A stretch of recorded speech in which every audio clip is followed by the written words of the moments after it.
ओम सूर्याय नमः।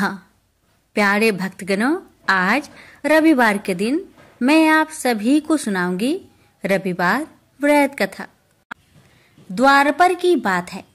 भगवान श्री कृष्ण एक बार अपनी बुआ कुंती के आश्रम काम्य वन में पहुंचे। उस समय पांडव लोग अज्ञातवास कर रहे थे। भगवान कृष्ण ने कहा, बुआ जी, मैं तुम्हें वनवासी भेष में देखकर दुखी हो जाता हूँ। मुझे सदैव इस बात की चिंता लगी रहती है कि पता नहीं कब दुष्ट दुर्योधन का प्रहार तुम्हारे ऊपर हो जाए। अतएव इस विपत्ति से छुटकारा पाने के लिए तुम भगवान सूर्य नारायण की आराधना करो। भगवान सूर्य ही सभी जीवों के नियंता और प्राण है। उनके तेज से ही जीवों का उद्धार होता है। भगवान कृष्ण ने बतलाया कि एक बार शंकर जी से पार्वती जी ने कुछ पूछा था, उसे मैं तुमसे बतलाता हूँ। शिव जी ने पार्वती जी से कहा, यदि तुम इस बात की जानकारी प्राप्त करना चाहती हो तो मथुरापुरी में जाओ। वहाँ सूर्य पुत्री यमुना जी की धारा प्रभावित होती है।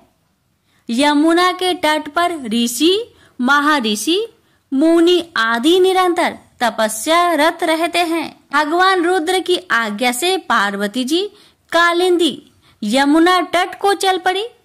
कुछ ही दूर जाने पर उन्हें रास्ते में रोती बिलखती एक स्त्री दिखाई पड़ी। उसने बतलाया कि उसका नाम कुसुमवती है और उसका निवास कुसुमाकर वन के बीच में है। संतानहीनता होने के कारण उसके पति बसंत ने उन्हें त्याग दिया है और इस प्रकार वह निराश्रिता हो गई है। पार्वती जी उस स्त्री को साथ ले आगे चली गई। उन्हें रोती हुई एक दूसरी स्त्री मिली। उसने बताया कि मेरा नाम गंगा है। मेरे पति महाराज शांतनु ने पुत्रों के जीवित न रहने के कारण मुझे अपमानित किया, जिससे मैं दुखी होकर घर चली आई हूँ। इसी प्रकार थोड़ी दूर जाने पर मधुबन में माधवी नाम की एक स्त्री और मिली, जो पति के वैभव का नाश होने के कारण घर से निकाल दी गई थी। इनके अंतरल आगे जाने पर कुमुद वन में कुमुदा नाम की स्त्री से भेंट हुई, जिसके पति को राजा ने बंदी बना लिया था और वह व्याकुल होकर विलाप कर रही थी।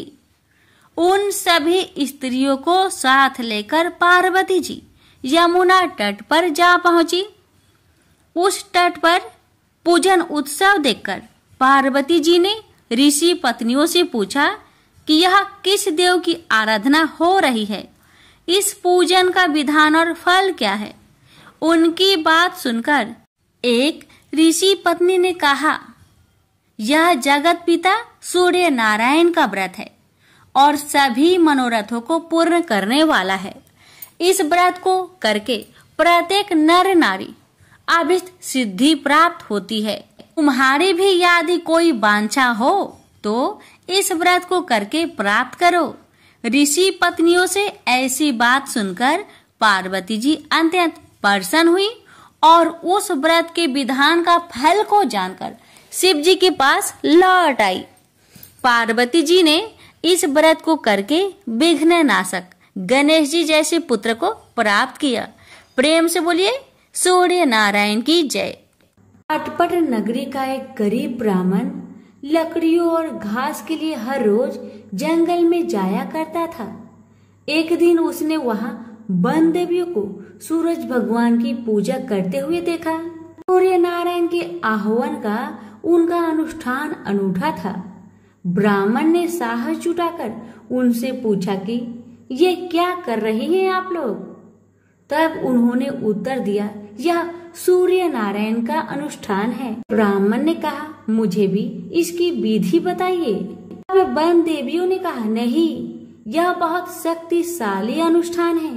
यदि हम तुम्हें सिखा देंगे तो संभवतः तुम अहंकारी हो जाओगे और इसे विधि पूर्वक न करोगे। ब्राह्मण ने वचन दिया, नहीं नहीं, मैं ऐसा बिल्कुल नहीं करूंगा।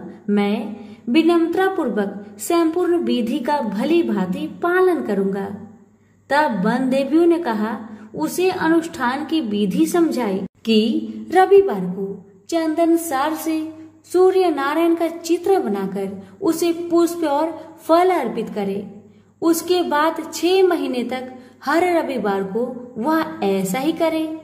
फिर उसके अगले 6 महीने गरीबों को दान करे। ब्राह्मण घर गया और रविवार से अनुष्ठान प्रारंभ कर दिया। उसके अनुष्ठान से सूरज भगवान बहुत प्रसन्न हुए। धन धान्य से ब्राह्मण का घर भर गया। उसे बहुत प्रसिद्धि प्राप्त हुई। एक दिन रानी ने उसे बुलवाया। राजमहल में जाते समय भय से उसकी टांगे कांप रही थी। रानी ने उसे बैठने को आसन दिया और सहृदयता से कहने लगी, डरने की कोई बात नहीं है। हमने आपको इसलिए बुलाया है कि हम चाहते हैं आप अपनी बेटियां हमें दे दे। ब्राह्मण सिसकते हुए कहा, मेरी बेटियां बहुत तंगी में बड़ी हुई है। राजवंश में उनके साथ चाकरों के समान आप व्यवहार करेंगे। रानी ने उसे आश्वस्त किया कि नहीं नहीं, ऐसी बात नहीं है, आप चिंता न करें, उनके साथ राजसी व्यवहार किया जाएगा। एक का राजा से विवाह होगा और दूसरी का मंत्री से होगा। ब्राह्मण ने खुशी खुशी रानी का प्रस्ताव स्वीकार कर लिया। शीघ्र ही विवाह हो गए और ब्राह्मण की बिटिया ससुराल चली गई। पूरे 12 बरस ब्राह्मण उनसे मिलने नहीं आया। वह अपने काम और काज में और अनुष्ठान में व्यस्त रहता था। अंततः 12 बरस बाद उसने बेटियों से मिलने की सोची। पहले वह बड़ी बेटी के पास गया। बड़ी बेटी राजा से ब्याही थी। बेटी ने पिता को रत्नजड़ित चौकी पर बिठाया। सुगंधित जल से उनके हाथ पैर धुलवाए और मिठाई परोसी। ब्राह्मण ने कहा, जलपान से पहले तुम मेरी कथा सुनोगी? पर बेटी ने कहा, नहीं बाबा, आज मुझे अवकाश नहीं। महाराज अखेट के लिए प्रस्थान करने वाले हैं। मुझे उनके खाने की व्यवस्था करनी होगी। ब्राह्मण को उसका व्यवहार बहुत अशिष्ट लगा। वह क्रोध होकर वहां से चल पड़ा। ब्राह्मण वहां से छोटी बेटी के पास गया जो कि मंत्री से ब्याही गई थी। बेटी पिता को देखकर बहुत प्रसन्न हुई। बेटी ने उसे नक्काशीदार चौकी पर बिठाया, सुगंधित जल से हाथ पांव धुलवाए और उनके खाने के लिए मिठाई लेकर आई। ब्राह्मण ने कहा, बेटी, जलपान से पहले तुम्हें मेरी कथा सुननी होगी। बेटी ने कहा, हाँ अवश्य बाबा, कथा सुनकर मुझे प्रसन्नता होगी। यह कहकर वह घर के भीतर जाकर 6 मोती लेकर आई। 3 मोती पिता के हाथ पर रखे और 3 अपने हाथ में रखे। यह कथा ब्राह्मण ने आज से पहले किसी को नहीं सुनाई थी। उसने बेटी को बताया कि कैसे वह वन देवियों से मिला और कैसे उन्होंने उसे सूर्य नारायण का अनुष्ठान पूजन विधि बताया। बेटी ने एक एक शब्द को बड़े ध्यान से सुना। फिर ब्राह्मण ने मुदित मन से जलपान ग्रहण किया और घर लौट आया। पंडिताइन ने बेटी की कुशल क्षेम पूछी। ब्राह्मण ने उसे सारी बातें बताई और कहा कि बड़ी वाली मेरी बेटी ने मेरी कथा नहीं सुनी, उसे इसका फल भुगतना पड़ेगा। और वही हुआ। उसका पति सेना लेकर दूसरे राज्य पर आक्रमण करने गया था और वापस नहीं लौटा, पर दूसरी बेटी ने उसकी कथा सुनी थी, सो वह सुखी थी। उसकी समृद्धि दिनों दिन बढ़ती गई। दुर्भाग्य से बड़ी बेटी का पिंड नहीं छोड़ा। उसके लिए एक एक दिन काटना दूभर हो गया था। एक दिन उसने अपने बड़े बेटे से कहा, घर में कुछ नहीं है, अपनी मौसी के पास जाओ और कोई उपहार लेकर आओ। वह जो दे घर ले आना। अगले रविवार को राजकुमार मौसी के घर गया। वहां वह तालाब पर गया और स्नान करने आई औरतों से पूछा, तुम किसके यहाँ काम करती हो? उन्होंने उत्तर दिया, हम मंत्री की पत्नी की दासियां हैं। राजकुमार ने कहा, अपनी मालकिन से जाकर कहो कि उनकी बहन का बेटा आया है। ये भी कह देना कि उसके कपड़े फटे हुए हैं, इसलिए वो उसे पिछले दरवाजे से महल के भीतर आने दे। दासियां उसे पिछले दरवाजे से भीतर ले गई। मौसी ने उसके नहाने के लिए सुवासित जल रखवाया, पहनने को नए कपड़े दिए और राजसी भोज करवाया। फिर उसने बेटे को मोहरों से भरा हुआ कद्दू दिया। वह चलने लगा तो मौसी ने कहा, इसे संभाल कर ले जाना, कहीं खोना मत। और रास्ते में सूर्य भगवान ने माली के भेष धारण करके मोहर से भरा हुआ कद्दू चुरा लिया। वह घर पहुंचा तो माँ ने उससे पूछा कि मौसी ने तुम्हें क्या दिया। राजकुमार ने खाली हाथ दिखाते हुए कहा, जो भाग्य ने दिया वह कर्म ने छीन लिया।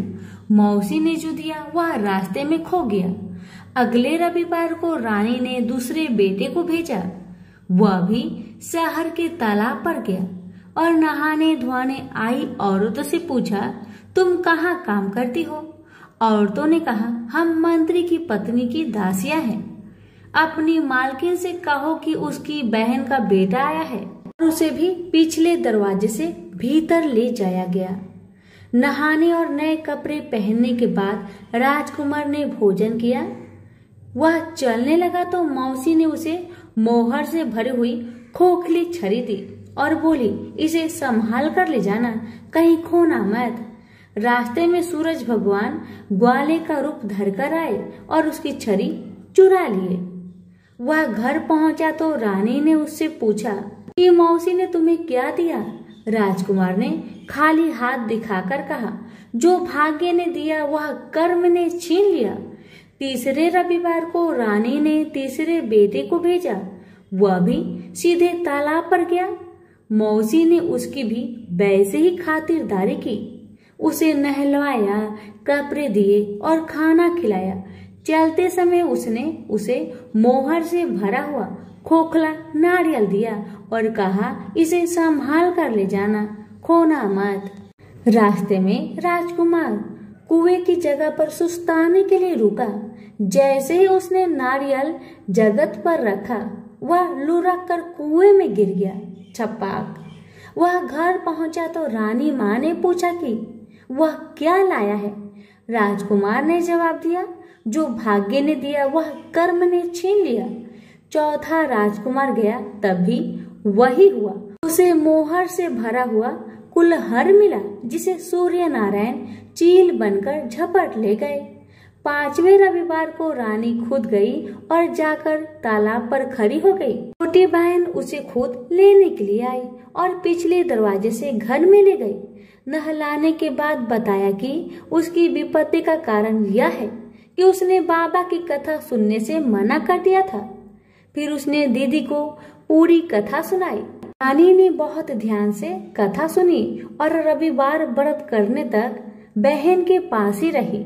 और दोनों बहनें बहुत ही श्रद्धा भक्ति के साथ सूरज भगवान की आराधना करती। रानी का अनुष्ठान पूरा भी नहीं हुआ था कि उसके दिन फिर गए। उसे समाचार मिला कि वर्षों की युद्ध के बाद उसके पति विजयी होकर अकूट धन लेकर साथ लौट रहे हैं। राजधानी लौटते हुए राजा अपनी साली और बहू से मिलने के लिए वहां रुका। जब उसने सुना कि उसकी रानी भी यही है, तो उसे लेने के लिए उसने पालकी और कुछ दासियां भेजी।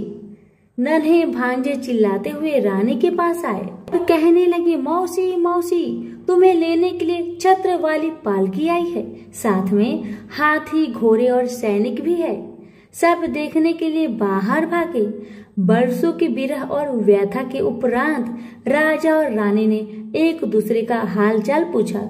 बहनों ने एक दूसरे को मूल्यवान उपहार और रेशमी वस्त्र दिए। अगले दिन राजा और रानी ने अपने राजधानी के लिए प्रस्थान किया। पहले पड़ाव पर जब खाना बन गया तो रानी ने राजा के लिए और अपने लिए थाल परोसे। तभी उसे बहन से सुनी हुई कथा याद आई। उसने नौकरों को आदेश दिया कि वे पास के गांव में जाए और किसी निर्धन को लाए जो भूखा हो। गांव में उन्हें ऐसा कोई नहीं मिला। पर वापस आते समय उन्हें एक भूखा लकड़हारा मिल गया। वे उन्हीं को रानी के पास ले आए। रानी ने 6 मोती निकाले, 3 लकड़हारे को दिए और 3 अपने हाथ में रखे। फिर रानी ने उसे अपने पिता और वन देवियों की कथा सुनाई। लकड़हारे का रोम रोम कान बन गया। कथा सुनते ही उसके गड्ढर की सारी लकड़ियां सोने की हो गई। उसने शपथ ली कि वह पूर्ण विधि विधान से सूर्य नारायण का अनुष्ठान करेगा, बिल्कुल वैसे ही जैसे वन देवियों ने ब्राह्मण को सिखाया था। अगले दिन राजा रानी ने दल बल के साथ फिर पड़ाव डाला। खाना बन गया तो रानी ने राजा के लिए और अपने लिए खाना परोसकर सेवकों को किसी निर्धन और भूखे को लाने का आदेश दिया। आज वे एक किसान को लाए जिसकी फसल मुरझा गई थी और कुआं सूख गया था। रानी ने 6 मोती निकाले, 3 किसान को दिए और 3 अपने हाथ में रखे। फिर उसने उसे अपने पिता और वन देवियों की कथा सुनाई। कथा संपूर्ण होने से पहले ही उसकी फसल फिर से हरी भरी हो गई और सूखे कुएं में पानी भर आया। वापस जाते समय उल्सित किसान ने शपथ ली कि वह संपूर्ण विधि विधान के साथ सूर्य नारायण का अनुष्ठान करेगा, जैसा कि वन देवियों ने ब्राह्मण को सिखाया था। तीसरे पड़ाव पर रानी ने एक बुढ़िया को सूरज भगवान की कथा सुनाई। बुढ़िया का बेटा जंगल में खो गया था, दूसरा तालाब में डूब गया था और तीसरा सांप काटने पर मर गया था। रानी की कथा सुनते ही बुढ़िया के तीनों बेटे एक एक करके पड़ाव पर आ गए। बुढ़िया खुशी के आंसू बहाते हुए वहां से गई। उसने प्रण किया कि वह सूरज भगवान की उसी विधि से आराधना करेगी जो वन देवियों ने ब्राह्मण को सिखाया था। चौथे पड़ाव पर रानी के चाकर एक हाथ पांव विहीन आदमी को लाए। उसकी आंखें इतनी कमजोर थी कि उसे मुश्किल से ही कुछ दिखता था, यहाँ तक कि उसका कोई नाम भी नहीं था। लोग उसे लोथ कहते थे।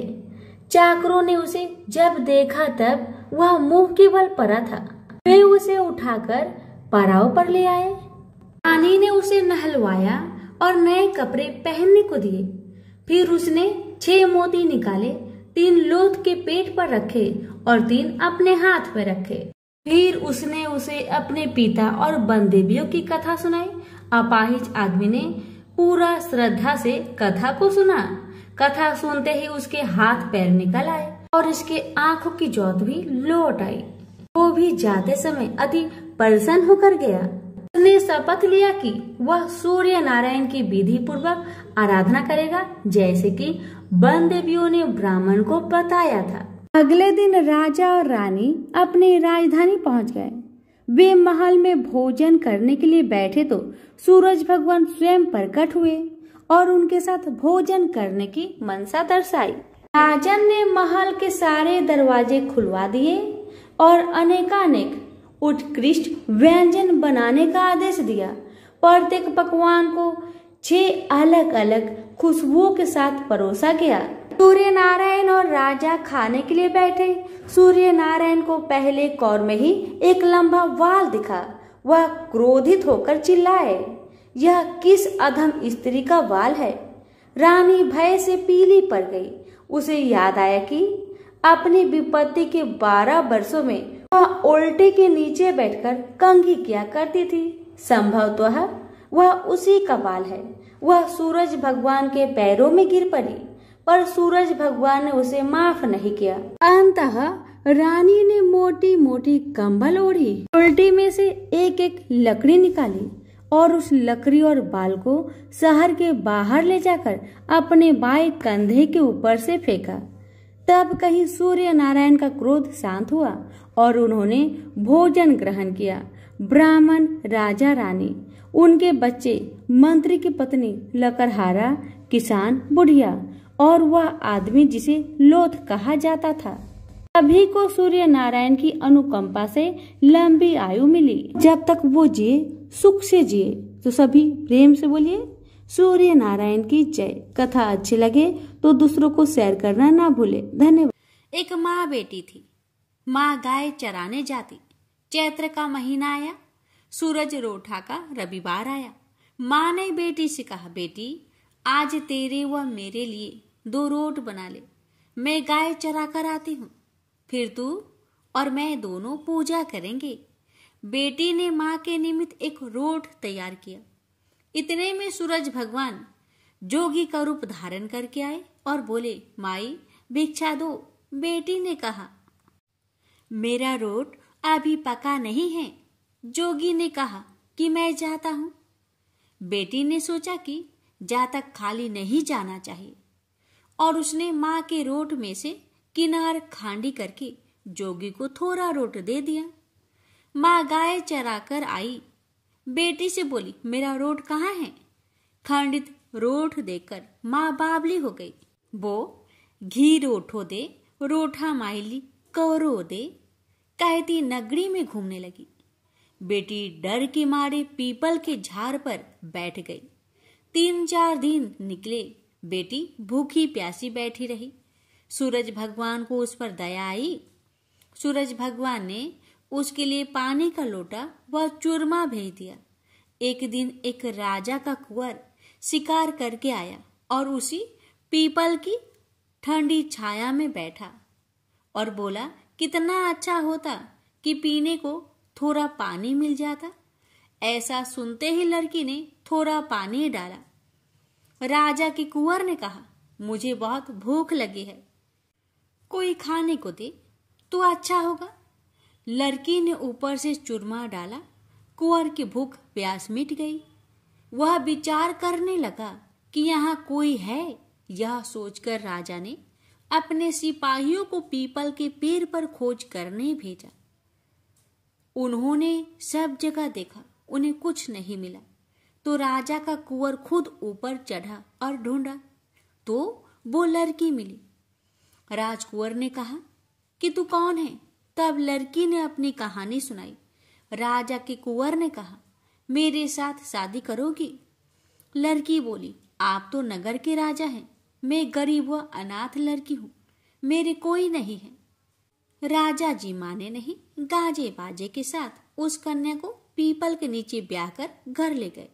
बहुत दिन बीते। एक दिन माँ घूमती घामती महल के बाहर पहुंच गई और आवाजें देने लगी, घी रोठो दे, घी रोटा माइली कोर दे। बेटी छत पर खड़ी देख रही थी। रानी ने सिपाहियों को भेजकर माँ को बुलाया और एक कमरे में ठहराया। कमरा बंद कर दिया। एक दिन राजा जी ने सारी चाबियां मांगी। रानी ने 6 कमरों की चाबियां दी पर 7वें कमरे की चाबी नहीं दी।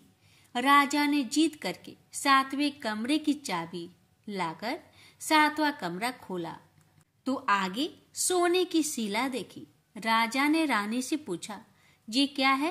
रानी ने कहा, ये मेरे पीहर की भेंट है। राजा बोले, हमको आपका पीहर देखना है। रानी ने कहा, मेरे पीहर नहीं है, आप तो मुझे पीपल के पेड़ के नीचे से ब्याह कर लाए थे। राजा हठ करने लगे तो रानी सूरज भगवान से विनती करने लगी और 1.25 पहर का पीहर वासा मांगा और राजा रानी पीपल के पेड़ के नीचे आए। वहां सारा कुटुंब था। कोई कहे मौसा जी आया, कोई कहे जीजा जी आया, तो कोई कहे फूफा जी आया। राजा रानी का अच्छा सत्कार किया। राजा को परिवार देखकर बहुत आनंद हुआ। 1 पहर पूरा हुआ। रानी घर चलने को कहने लगी। राजा बोला, इतना बढ़िया ससुराल इतनी जल्दी नहीं छूटेगा। अब तो रानी कुंवर की चिकोटी काटने लगी, उसे रुलाने लगी और कहा कि मेरे तो कुंवर रो रहा है, आप राजा जी जल्दी चलो। राजा रानी को पीहर वालों ने खूब दिया और विदा किया। जल्दी में राजा जी अपने पैरों की मोचरी व घोड़ी का तजना वही भूल गए। थोड़ा आगे जाते ही राजा को याद आया तो सिपाहियों से कहा कि रथ वापस घुमाओ, मेरी घोड़ी का तजना और मेरे पैरों की मोचरी वही रह गई है। रानी कहने लगी कि इतनी सी चीज के लिए पीछे वापस क्यों जाते हो? इतना धन उन्होंने दिया है। राजा ने एक नहीं सुनी। पीपल के नीचे गए और देखा कि वहाँ राजा जी का सामान पड़ा है, पत्ते उड़ रहे हैं, पर कोई परिवार वैभव नहीं है। राजा बोले, रानी ये सब क्या है? रानी बोली, मैंने सूरज भगवान से 1.25 पहर का पीहर बासा मांगा। मेरी तो एक माँ है जिसका रोट खंडित होने से वो पागल हो गई। घूमते घूमते महल के नीचे आई तो मैंने उसे बुलाकर कमरे में बंद कर दिया। उसकी सोने की सीला हो गई। इतना सुनते ही राजा ने नगर में ढिंढोरा पिटवाया कि चैत्र के किसी भी रविवार को पीहर बासे के लिए सूरज जी का व्रत करना चाहिए। जैसे सूरज भगवान ने रानी पर प्रसन्न हो उसे पीहर बासा दिया, वैसे सब पर सूरज भगवान कृपा करे। खोटी की खरी, अधूरी की पूरी, सूरज भगवान की जय। प्राचीन काल में एक बुढ़िया रहती थी। वह नियमित रूप से रविवार का व्रत करती थी। रविवार के दिन सूर्योदय होने से पहले ही उठकर बुढ़िया स्नान आदि से निवृत्त होकर आंगन को गोबर से लीपकर स्वच्छ करती और उसके बाद सूर्य भगवान की पूजा करते हुए रविवार व्रत कथा सुनकर सूर्य भगवान को भोग लगाकर दिन में एक समय भोजन करती थी। सूर्य भगवान की अनुकंपा से बुढ़िया को किसी प्रकार की चिंता एवं कष्ट नहीं था। धीरे धीरे उसका घर धन्य धान्य से भर रहा था। अब होता है ये कि उस बुढ़िया को सुखी होते देख उसकी पड़ोसन उससे जलने लगी। बुढ़िया ने कोई गाय नहीं पाल रखी थी, अतः वह बुढ़िया पड़ोसन के आंगन में बंधी गाय का गोबर लाती थी। पड़ोसन ने अपने दिमाग लगाकर कुछ सोचकर उसने अपनी गाय को घर के भीतर ही बांध दिया। रविवार को बूढ़ी माई को गोबर ना मिलने से वह अपना आंगन नहीं लीप सके। आंगन ना लीप पाने के कारण उस बुढ़िया ने सूर्य भगवान को भी भोग नहीं लगाया और उस दिन खुद भी भोजन नहीं किया। सूर्यास्त होने पर बुढ़िया भूखी प्यासी सो गई। रात में भगवान ने उन्हें सपना दिया और भोजन ना बनाने और भोग ना लगाने का कारण पूछा तो बुढ़िया ने कहा भगवान को कि गोबर ना मिलने के कारण वो भोजन नहीं बना सकी। तब भगवान ने कहा कि माता, हम तुमको एक ऐसी गौ देते हैं जिससे सभी इच्छाएं पूरी होती है, क्योंकि तुम हमेशा रविवार को गोबर से लीप कर भोजन बनाती हो और भोग लगाकर ही खुद भोजन करती हो। इससे मैं खुश होकर तुम्हें वरदान देता हूँ। सपने में भगवान का यह वरदान पाकर जब बुढ़िया की आंख खुली तो देखा कि आंगन में एक अति सुंदर गौ और बछड़ा बंधे हुए हैं। गाय और बछड़े को देखकर वह खुश हो जाती है और घर के बाहर बांध देती है और खाने को चारा डाल देती है।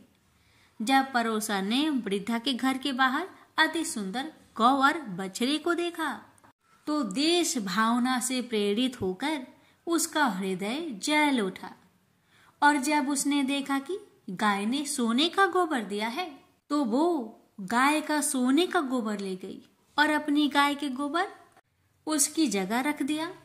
रोजाना वह ऐसा करती रही और सीधी साधी बुढ़िया को कानों कान इसकी खबर तक ना होने दी। तब सर्वव्यापी ईश्वर भगवान सूर्य नारायण ने सोचा कि चालाक पड़ोसन की वजह से बुढ़िया ठगी जा रही है, तो उन्होंने शाम के समय अपनी माया से बड़े जोर की आंधी ला दी। आंधी की भय से बुढ़िया ने अपनी गाय को अंदर ही बांध दिया। सुबह जब गाय ने गोबर दिया तो बुढ़िया आश्चर्यचकित रह गई और फिर वो रोजाना अपनी गौ को घर के अंदर ही बांधने लगी। उधर पड़ोसन ने देखा कि बुढ़िया तो गौ को घर के अंदर बांधने लगी है, तो उसका सोने की गोबर उठाने की चाल कामयाब नहीं हो पा रही थी। तो कुछ उपाय न देखकर पड़ोसन ने सीधे राजा की सभा में जाकर सारी बात बता दी। उसने राजा से कहा कि मेरे पड़ोसन में एक वृद्धा के पास ऐसी गाय है जो आप जैसे राजाओं के पास होना चाहिए, आप ही के योग है। वह गौ रोजाना सोने का गोबर देती है। आप सोने से प्रजा का पालन करिए। वह बुढ़िया उस सोने का क्या करेगी? राजा ने यह बात सुनकर अपने दूतों को बुढ़िया के घर जाकर गौ लाने की आज्ञा दे दी। अब बुढ़िया सुबह सुबह ईश्वर को यानी सूर्य नारायण को भोग लगाकर भोजन ग्रहण करने जा ही रही थी कि तभी राजा के कर्मचारी गाय खोलकर ले गए। यह देखकर बुढ़िया काफी रोई, जोर जोर से चिल्लाई, लेकिन कोई कर्मचारी ने एक ना सुनी। उस दिन फिर वृद्धा गौ के वियोग में भोजन ना कर सकी और रात भर रो रो कर सूर्य नारायण से गाय को पुनः पाने की प्रार्थना करती रही। वहीं दूसरी ओर राजा गौ को देखकर बहुत प्रसन्न हुआ और सुबह ही जैसे वह उठा, सारा महल गोबर से भरा दिखाई देने लगा। राजा यह देखकर घबरा गया। भगवान ने राजा को सपने में कहा था कि हे राजा, गाय बुढ़िया को लौटा देने में ही तेरी भलाई है। रविवार के व्रत से प्रसन्न होकर मैंने ही उसे यह गाय दी थी। सुबह होते ही राजा ने बुढ़िया को बुलाकर बहुत सारे धन के साथ सम्मान सहित गौ और बछड़ा लौटा दिया। इसके साथ ही पड़ोसन को भी बुलाकर उचित दंड भी दिया। ऐसा करने से राजा के महल की गंदगी दूर हुई और उसी दिन राजा ने नगर वासियों को आदेश दिया कि अपनी समस्त मनोकामनाओं की पूर्ति के लिए रविवार का व्रत रखा करे। प्रेम से बोलिए सूर्य नारायण की जय। हे सूर्य नारायण, जैसी कृपा आपने बुढ़िया माई पर करी, वैसे ही कृपा आपकी कथा कहने वाले, सुनने वाले, हुक्कार भरने वाले सभी भक्तों पर करना और सभी भक्तों की हर मनोकामना को पूर्ण करना। जय सूर्य नारायण। एक था राजा, एक थी रानी। उनके पास सिपाही, घोड़े, दास दासियां, धन दौलत सब कुछ था। सिर्फ उन्हें संतान नहीं थी। इसी कारण राजा रानी बहुत ही दुखी रहते थे। संतान प्राप्ति के लिए उन्होंने हर तरह का दान धर्म, धार्मिक अनुष्ठान, जप मंत्र, व्रत, पूजा पाठ किए, लेकिन कोई फायदा नहीं हुआ। अब राजा रानी दोनों ही बुढ़ापे की ओर बढ़ते गए। बुढ़ापे की ओर जैसे ही बढ़ते गए, वैसे ही दोनों गहन सोच में पड़ गए। ये सोचकर कि उनकी कोई संतान नहीं है, तो फिर इतने बड़े राज्य का क्या होगा? कौन बनेगा इस राज्य का वारिस? कौन लेगा प्रजा की जिम्मेदारी? राजा रानी दिन रात इसी चिंता में रहने लगे। उन्हें तो अब खाना पीना भी अच्छी नहीं लगती। एक सुबह की बात है कि राजा के दरबार में एक साधु जी आए तो दासी रानी को इतला करती है। तब वह दासी से कहती है, यह मेरा अंतिम दान धर्म है। इसके बाद में अपने हाथों से कोई दान धर्म नहीं करूंगी। रानी चावल भरा छाछ हाथ में लेकर बाहर आती है और साधु की झोली में भिक्षा डालने के लिए आगे बढ़ती है तो उसके चेहरे पर छाई हुई चिंता साधु की दृष्टि में आती है। वह पूछते हैं, क्या बात है रानी साहिबा, क्या हुआ है? आप इतनी चिंतित और उदास क्यों हैं? तब रानी ने साधु महाराज को अपनी सारी व्यथा सुनाई और सिसकने लगती है। उस पर वह साधु कुछ पल गंभीर हो जाते हैं और कहते हैं, चिंता मत करना रानी साहिबा, आपकी संतान होगी, आपकी इच्छा पूरी हो जाएगी। चिंता ना करें, आपकी कोख से एक पुत्र जन्म लेगा। मात्र वह 14 साल तक ही आप लोगों को मिलेगा। उसके आगे वह इस मृत्यु लोक में नहीं रह पाएगा। इससे बढ़कर आपको कुछ देना मेरे लिए संभव नहीं है। अपनी बात पूरी करते उसने अपनी झोली में हाथ डाला, थोड़ी सी भभूत निकालकर रानी को दे दी और कहा, आप और महाराज दोनों इसे बांटकर ग्रहण करना, आपको जल्दी ही पुत्र प्राप्ति होगी। इतना कहकर साधु अपनी राह में चले गए। उनके जाने के बाद रानी सोचने लगी, 14 साल तो 14 साल ही सही, उतने समय के लिए हमें पुत्र तो मिलेगा, यही काफी है। उतने साल तक मैं उसे जी जान से बड़ा करूंगी, उसे ढेर सारा लाड़ दुलार करूंगी, अपनी संतान की हर मुरादे को पूरी करूंगी। उस रात अपना सारा राजकाज खत्म करके राजा जब रानी के महल में गए तो रानी ने क्या किया कि राजा को सारी बात बताई जो साधु जी ने उन्हें बताया था। रानी ने साधु की दी भभूत राजा को दिखाकर बोली, साधु महाराज ने यह भभूत हम दोनों को ग्रहण करने को कहा है। राजा बोले, इतना दान धर्म किया, जब तब किया, कोई फल नहीं मिला, अब इस भभूत से हमें संतान प्राप्ति होगी, ऐसा है क्या? उस पर रानी बोली, जब इतना सब कुछ किया तो अब यह भी सही करके देख लेते हैं। आप बेमतलब की उस साधु के क्रोध को क्यों हम बुलावा दे? राजा को अब किसी पर विश्वास नहीं था, लेकिन पत्नी को दुख न पहुँचे इसलिए वह राजी हो गए।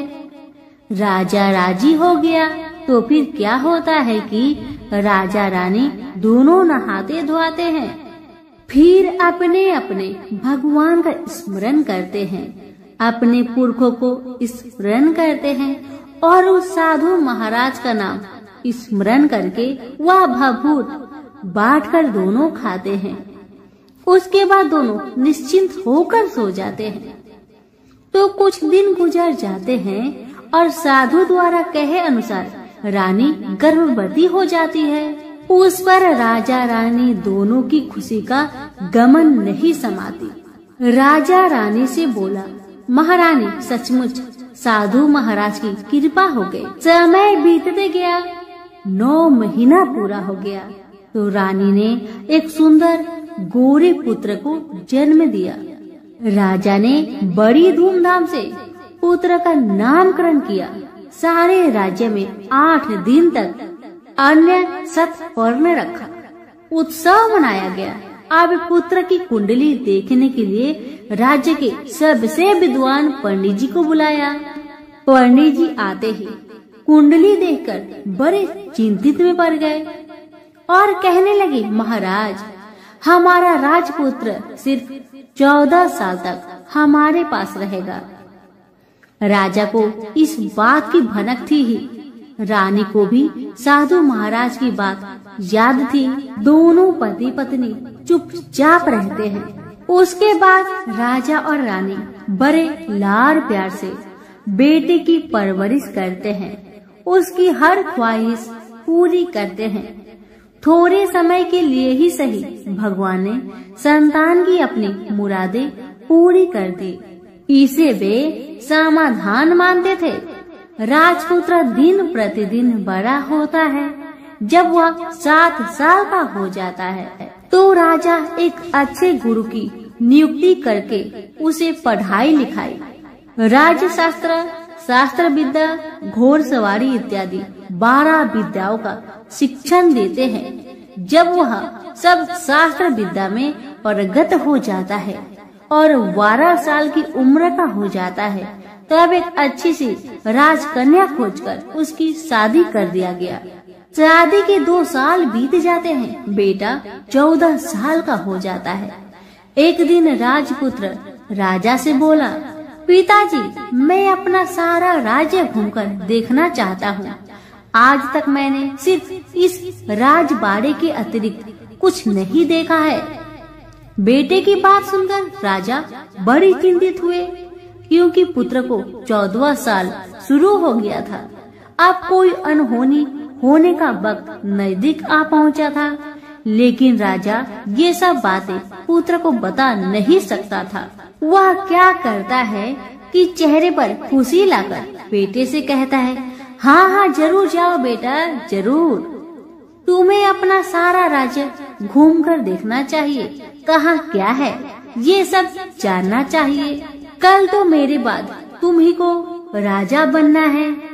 मात्र एक बात का ध्यान रखे कि तुम जहाँ जा रहे हो, क्या कर रहे हो, क्या बात अपनी पत्नी को नहीं बताना। पुत्र ने कहा, ठीक है पिताजी, आपने जो कहा है मैं वैसा ही करूँगा।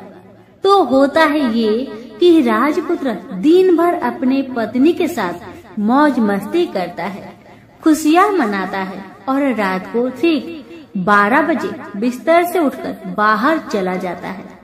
फिर पौ फटने से पहले वापस अपने महल में आकर सो जाता है। ऐसे बहुत दिनों तक चलता रहा। अब पुत्र का 14वां साल खत्म होने में कुछ दिन ही बाकी रहते हैं। इतने में ये होता है कि उसकी पत्नी यानी छोटी रानी रात में जाग जाती है। वह देखती है कि बिस्तर पर राजपुत्र नहीं है। वह महल में सब जगह देखती है तो राजपुत्र कहीं भी नजर नहीं आते। तो ये बात वह किससे कहेगी और क्या करेगी? बेचारी चुपचाप रहती है। फिर भोर होने पर वह देखती है कि उसका पति अपनी जगह पर सोया है। छोटी रानी अपने पति से कुछ नहीं पूछती, लेकिन दूसरी रात भी वैसा ही होता है। तीसरी रात, चौथी रात, ऐसे ही बहुत दिन तक चलता है। रानी बहुत चिंतित हो जाती है। पति रात को जाता कहाँ है, किससे मिलने जाता है? छोटी रानी के मन में ढेर सारी सवाल उमड़ जाते हैं, लेकिन छोटी रानी को राजकुमार से सवाल करने में डर लगता था। शायद उसका पति गुस्सा हो बैठे। सास ससुर से पूछने के बारे में सोचा तो उसकी कुल मर्यादा बीच में आ जाती थी। इसी तरह मन ही मन में बेचैन रहती थी। इस हालत में उसे खाने पीने में दिलचस्पी नहीं होती थी। वह दुबली पतली हो जाती है। उसी राज्य में एक फूल बेचने वाली एक बूढ़ी मालिन रहा करती थी। वह हमेशा छोटी रानी को फूल देने उसके महल में आती थी। उस बुढ़िया का ध्यान छोटी रानी पर जाता है। वह उससे पूछती है, बेटी तुम्हें किस बात का दुख है? तुम इस तरह सूख कर काटा क्यों बनी जा रही हो? उस पर रानी कहने लगी, क्या बताऊं बूढ़ी अम्मा, तुम्हारा राजपुत्र हर रात बिस्तर पर से उठकर कहीं और चला जाता है और सुबह भोर होते ही वापस आकर सो जाता है। वह कहाँ जाता है? प्रेमिका से मिलने जाता है क्या? यह सोचकर मैं अन्न जल ग्रहण नहीं कर पाती और सूख सूख कर इस तरह कांटा बन गई हूँ। बुढ़िया सब बात सुनकर उसे एक उपाय बताती है और कहती है, बेटी तुम ऐसा ही करना, आज रात तुम सोना मत, उसके पीछे जाकर देखना कि वह कहाँ जाता है, क्या करता है, उसकी अच्छी तरह से पहरेदारी करना। इस पर छोटी रानी ने कहा, मुझे नींद आ गई तो मैं क्या करूँगी? तब बूढ़ी अम्मा ने कहा, तुम्हें नींद न आए इसलिए एक काम करना, अपने बाएं हाथ की उंगली में एक जख्म करना, उस पर थोड़ी सी मिर्च छिड़कना, उससे तुम्हें बड़ी जलन होगी और उस पीड़ा से तुम्हें रात भर नींद नहीं आएगी। रानी बुढ़िया के कहे अनुसार करती है। उंगली की जलन से उसे बड़ी देर तक नींद नहीं आती, लेकिन बाद में वह सो जाती है। दूसरे दिन सुबह बुढ़िया फूल लेकर उसके महल में पहुंचती है और पूछती है, क्या हुआ बेटी, देख पाई? क्या तुम्हारा पति कहाँ जाता है?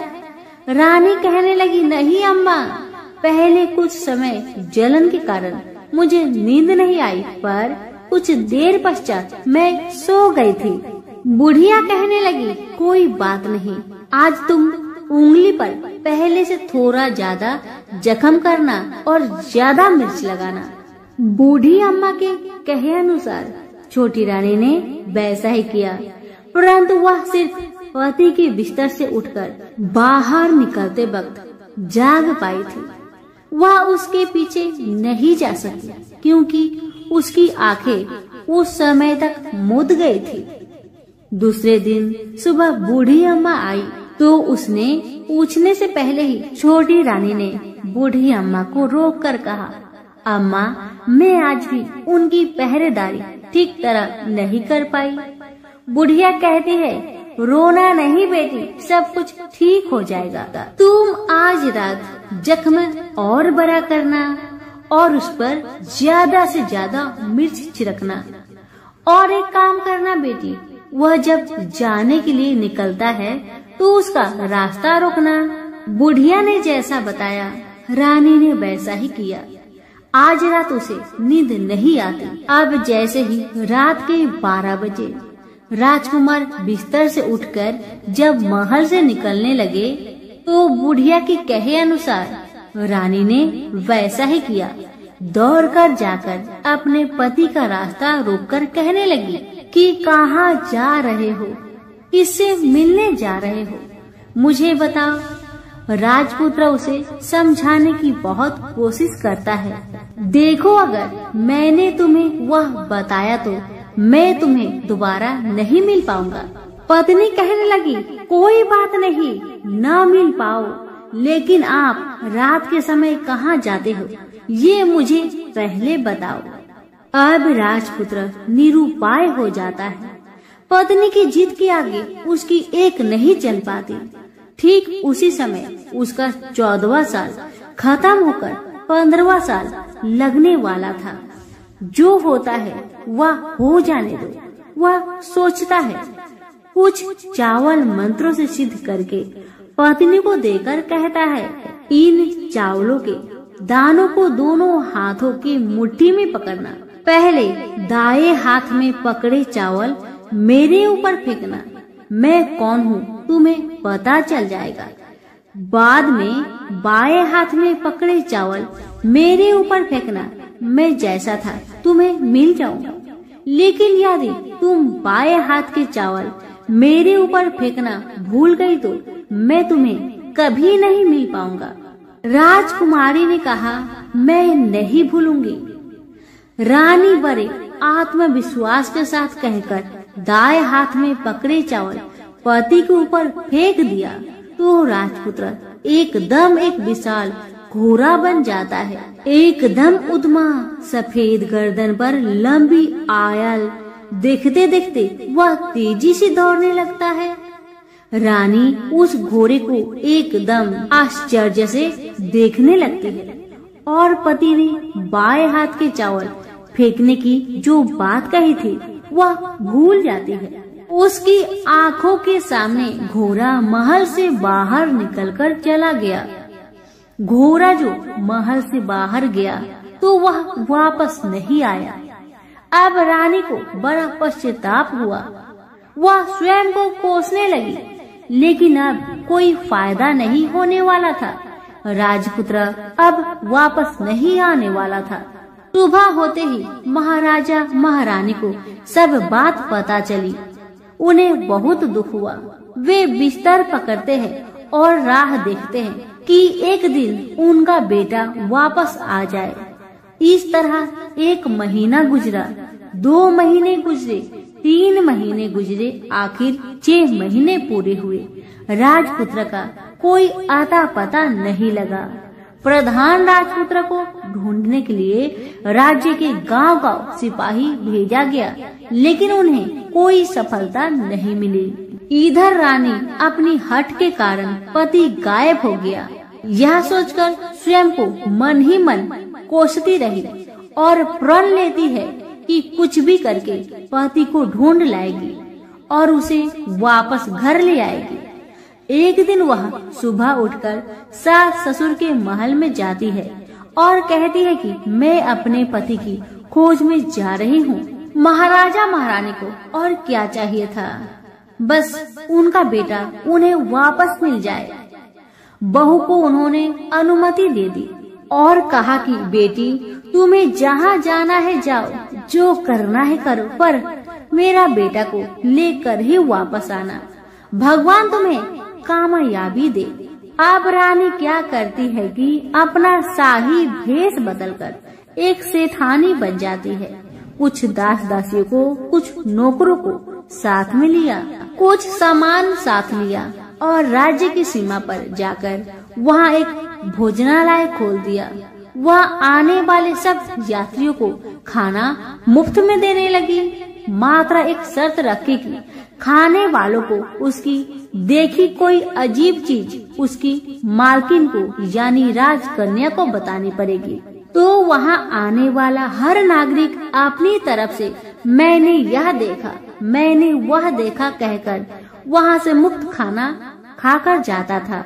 परंतु रानी को जो बात चाहिए थी वह अब तक किसी से नहीं मिली थी। ऐसे ही कुछ दिन बीत गया तो इधर होता है कि रानी के महल फूल लेकर जाने वाली बुढ़िया के एक बेटा और बहू थे।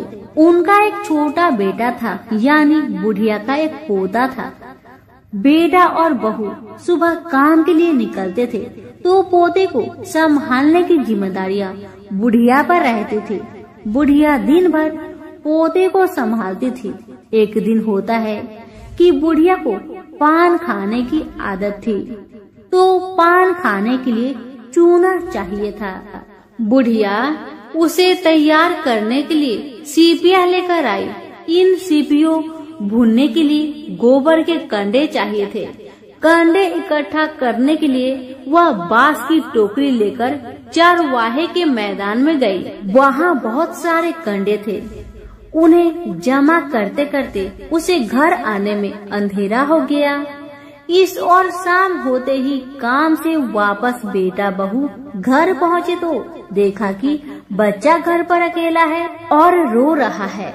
वे दोनों गुस्से से लाल पीले हो गए। इतने में बुढ़िया घर आ पहुँची। बेटा ने पूछा, पोते को घर पर अकेला छोड़कर तुम कहाँ गई थी? बुढ़िया बताने लगी कि मैं गोबर के कांडे इकट्ठा करने गई थी। इस पर बेटा बोला, दोबारा बच्चे को अकेला घर पर छोड़कर यदि कहीं गई तो मैं तुम्हें बहुत पीटूंगा। बुढ़िया कहने लगी, नहीं बेटा, फिर कभी ऐसा नहीं करूंगी।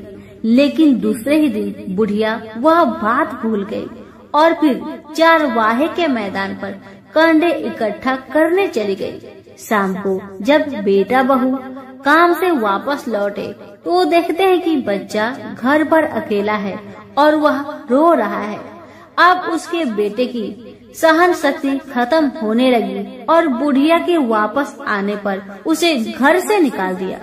बुढ़िया रात भर घर के बाहर अंधेरे में बैठी रही और सुबह होते ही हाथ में टोकरी लेकर कंडे इकट्ठा करने के लिए निकल गई। उस दिन उस पर कंडे इकट्ठा करने का मानो पागलपन सवार था। कंडे इकट्ठा करते करते जब अंधेरा छा गया उसे मालूम ही नहीं चला। उसे जब ध्यान आया तो गांव का रास्ता भी ठीक तरह से दिखाई नहीं दे रहा था।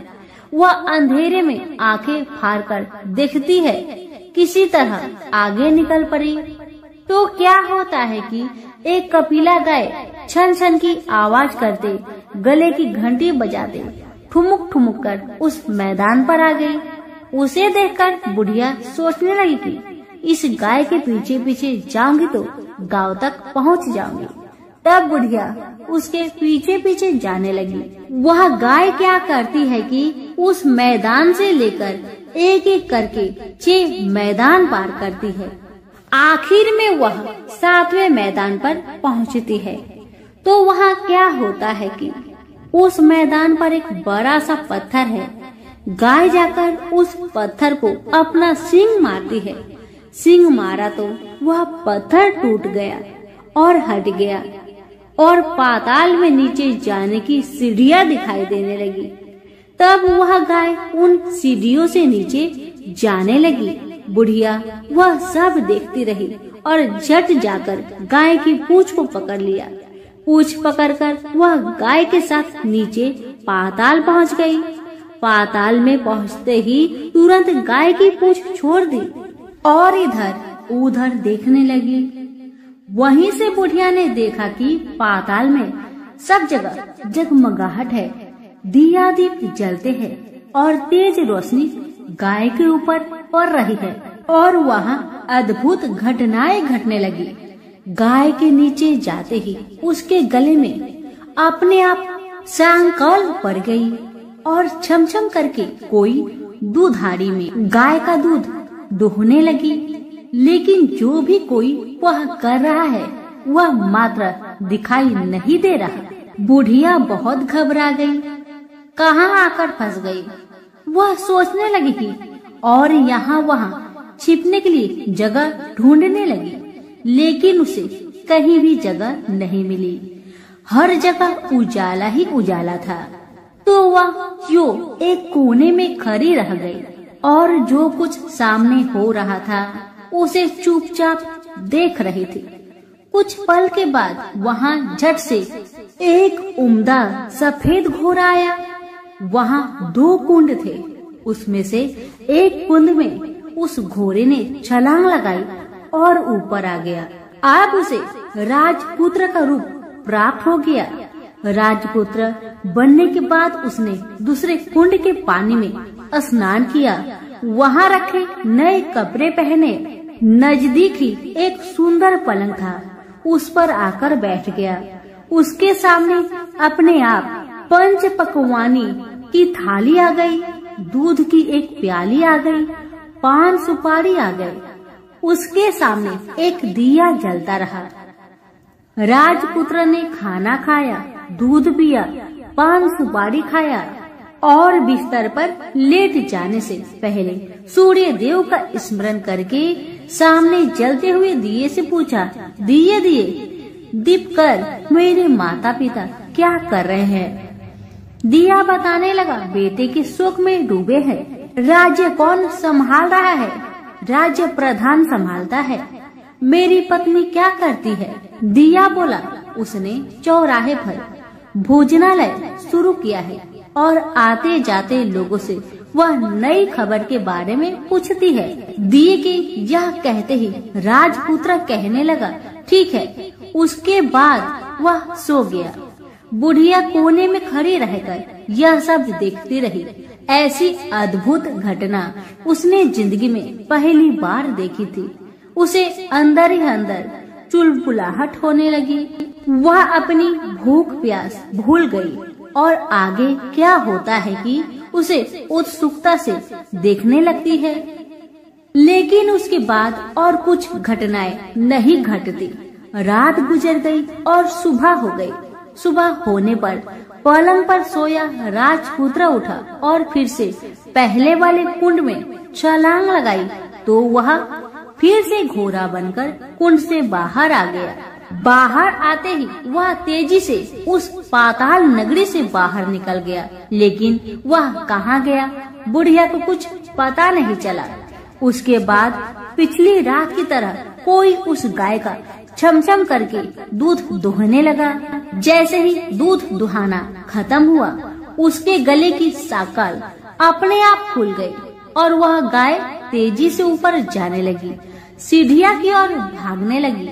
गाय को दौड़ते देखकर बुढ़िया सोचने लगी, अब गाय के साथ यहाँ से ऊपर जाना ही समझदारी है, नहीं तो कोई मुसीबत आकर मेरे ऊपर टपक जाएगी। झट से उसने गाय की पूंछ पकड़ ली और गाय के साथ ऊपर आ गई। गाय जब ऊपर मैदान में पहुंची तो उस सुरंग का रास्ता अपने आप बंद हो गया और उसके मुख पर एक बड़ा सा पत्थर पूर्ववत खड़ा हो गया। ऊपर आकर वह गाय जंगल की ओर निकल गई तो इधर बुढ़िया एकदम बावली सी हो गई। उसने पाताल नगरी में जो कुछ देखा वह जल्दी से जल्दी किसी को बताने के लिए उतावली हो उठी। उसे एकदम याद आया है कि नगर की सीमा पर कोई औरत भोजनालय चलाती है और नई बात बताने वालों को अच्छा खाना पीना मुफ्त में देती है। वह सोचने लगी कि क्यों न मैं यह बात उस औरत को जाकर बताऊं। यदि उसे यह बात पसंद आ गई तो बाकी जीवन खाने पीने की झंझट से मुक्ति मिलेगी।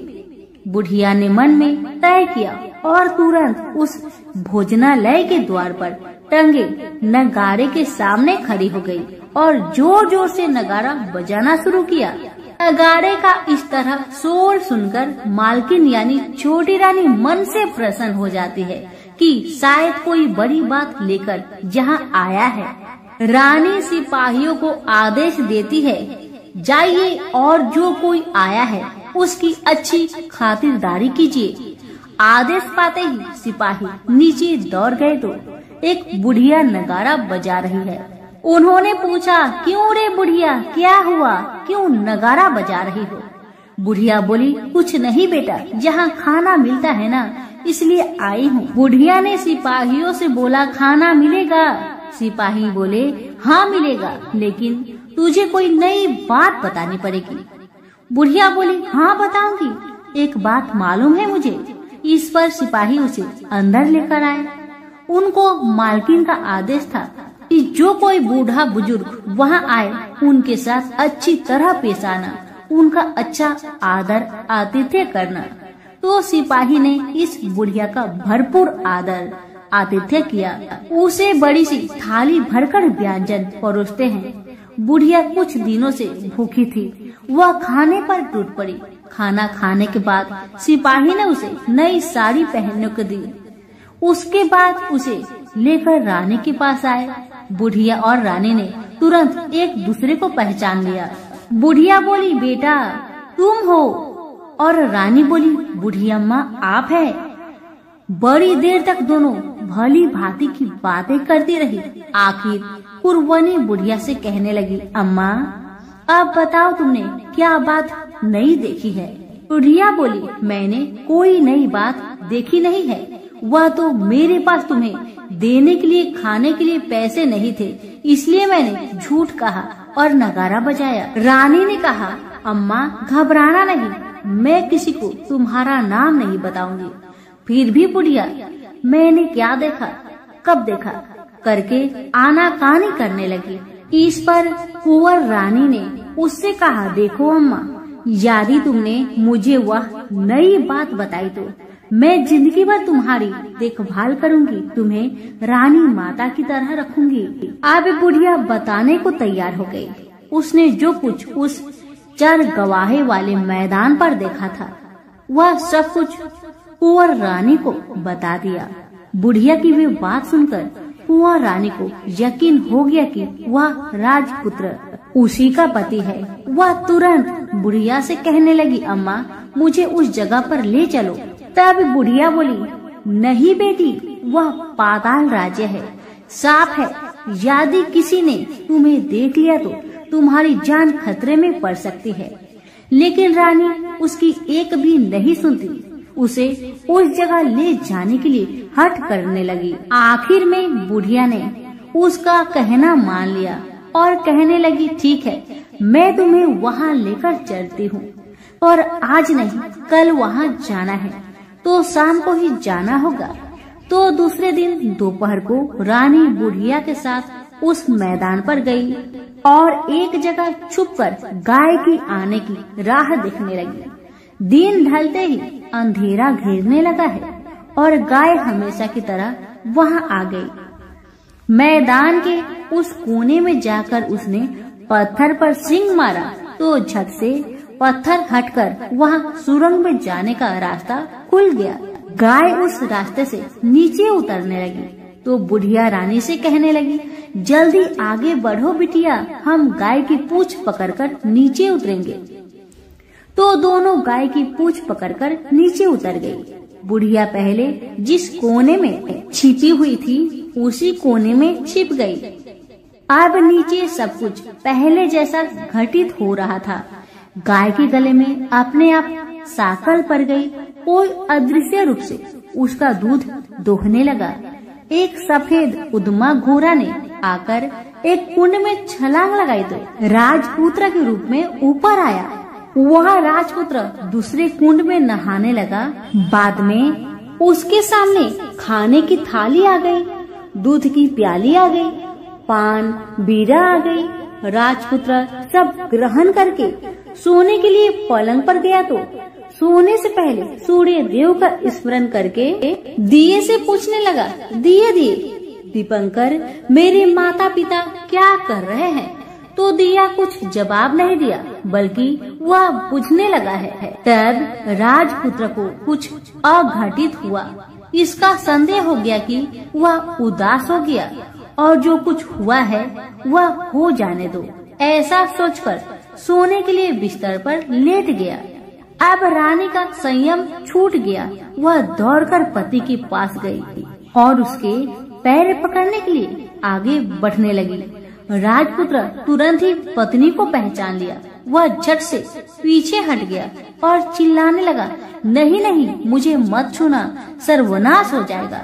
रानी दोनों हाथ जोड़कर पति से अपनी भूल स्वीकार करने लगी। स्वामी, मुझसे भूल हो गई है। मुझे आपसे नहीं पूछना चाहिए था कि आप रात को कहाँ जाते हो।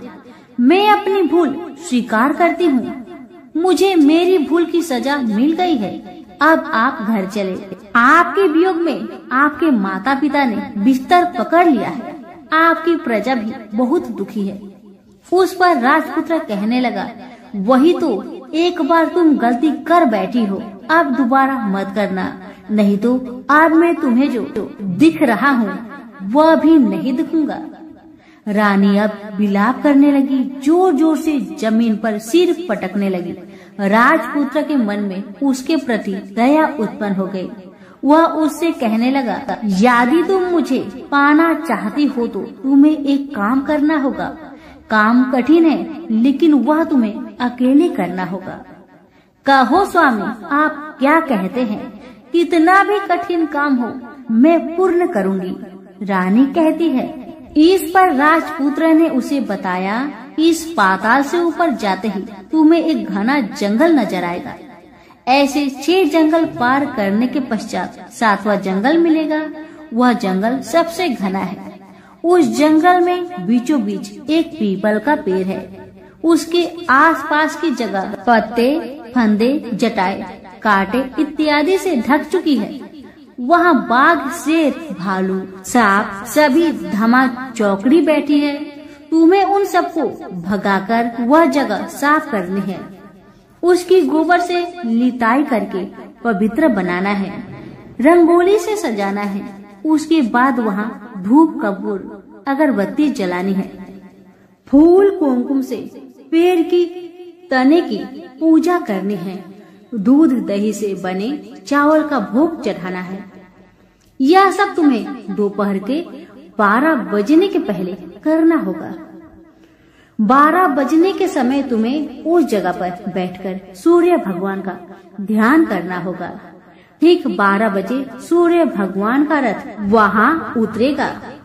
वे वह सब देखकर खुश हो जाएंगे और कहेंगे, जिस किसी ने यह सब किया है उसे मैं मन चाहा फल दूंगा। तो तुम सामने जाकर उसके रथ का दाहिना घोड़ा मांगना, मैं तुम्हें मिल जाऊंगा। इतना बात कहकर राजपुत्र अपने पलंग पर सो गया और छोटी रानी भोर होने की राह देखने लगी। भोर होते ही वह बुढ़िया के साथ गाय की पूंछ पकड़कर ऊपर आ गई। ऊपर आने के बाद वह बुढ़िया से कहने लगी, अम्मा, अब मैं अकेले ही आगे जाऊंगी, तुम भोजनालय वापस जाओ। वह जंगल में जाकर राजपुत्र की बताई जगह ढूंढने लगी और स्वयं आरी से वह जगह साफ कर दी। बाद में राजपुत्र ने जैसे बताया वैसी लिपाई पुताई करके वापस आ गई। दूसरे दिन पौ फटने से पहले ही और जंगल में उस जगह पहुंची। वहां जाकर इत्र गुलाब का पानी छिड़ककर वह जगह सुगंधित की। धूप अगरबत्ती जलाकर उसे पवित्र किया और पूजा की। सब सामग्री वहां तैयार रखकर सूर्य भगवान का ध्यान करने बैठ गई। जैसे कि पति ने बताया था, दोपहर को ठीक 12 बजे सूर्य भगवान का रथ उस पीपल के पेड़ पर आकर रुका है। सूर्य भगवान ने जब रथ से नीचे देखा तो सुगंधित वातावरण देखकर बहुत खुश हुए। और फिर बोले, जिस किसी ने यह काम किया है वह यहाँ आकर मुझसे कुछ भी मांगे, मैं उसे दूंगा। रानी ने जब ये शब्द सुना तो बिना समय गवाए दौड़कर उनके सामने आ गई और उनको साष्टांग नमस्कार करके बोली, भगवान वह मैं ही हूँ, मैंने यह जगह साफ की है। भगवान बोले, अच्छा तो तुम्हें जो चाहिए वह मुझसे मांगो। तो छोटी रानी बोली, भगवान मुझे आपके रथ का दाहिना घोड़ा चाहिए। सूर्य भगवान बोले, नहीं नहीं, मैं तुम्हें और कुछ भी दे सकता हूँ, लेकिन यह घोड़ा नहीं दे सकता। मेरे रथ के 12 घोड़े हैं, तुम चाहो तो कोई और घोड़ा ले लो, लेकिन दाहिना घोड़ा नहीं, वह मैं तुम्हें नहीं दे सकता। छोटी रानी ने एक नहीं सुनी, वह सूर्य देव से एक ही बात कह रही थी, वही दाहिना घोड़ा दे दीजिए, नहीं तो मैं आपके पैरों में गिरकर अपनी जान दे दूंगी। अब सूर्यदेव धर्म संकट में पड़ गए। उन्होंने वचन दे दिया था, अब अपने वचन से पलट भी नहीं सकते थे।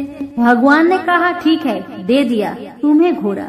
सूर्यदेव ने कहा, फिर एक बात और भी कही, देखो मैंने तुम्हें घोड़ा तो दिया है, लेकिन वह तुम्हें यहाँ नहीं मिलेगा, तुम्हें उसे पाताल में जाकर लाना होगा। रानी बोली, पाताल में ही क्या भगवान, मैं उन्हें पाने के लिए कहीं भी जा सकती हूँ।